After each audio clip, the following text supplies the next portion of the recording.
ভালুকায় মায়ের হাতে মেয়ে খুন। ভালুকায় একটি ভাড়া বাসায় নিজ রুমে 11 বছরের এক পঞ্চম শ্রেণীর স্কুল ছাত্রী মেয়েকে শ্বাসরোধ করে হত্যা করেছে 8 মাসের অন্তঃসত্ত্বা এক পাষণ্ড মা।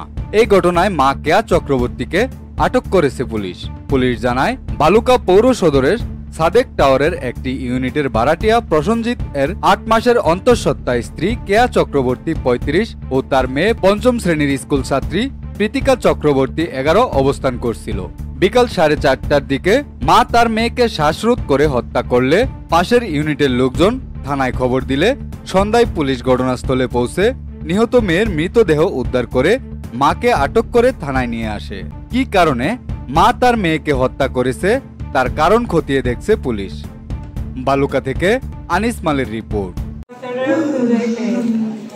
আমারে বাচ্চাটার কাছে যাইতে দিবেন না। আপনি বাচ্চা মারলেন কেন সেটা বলেন। কিভাবে মারলেন বৌদি বলুন তো বৌদি? মেয়েটা কেমনে মারা গেল বৌদি বলুন তো? কৃত্তিকা চক্রবর্তী। কৃত্তিকা চক্রবর্তী খাগড়াছড়ি রামগড়।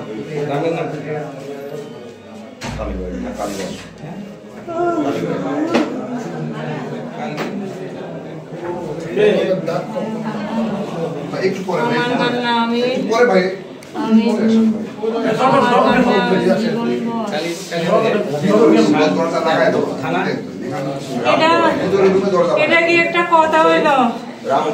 হ্যাঁ, এটা একটা কথা হইল। চক্রবর্তী এবং ওর মাকে পাইয়ে কৃত্তিকা জানা যায় যে কৃত্তিকা চক্রবর্তীকে মানে ওর মাই মেরে ফেলছে। এটি হলো তো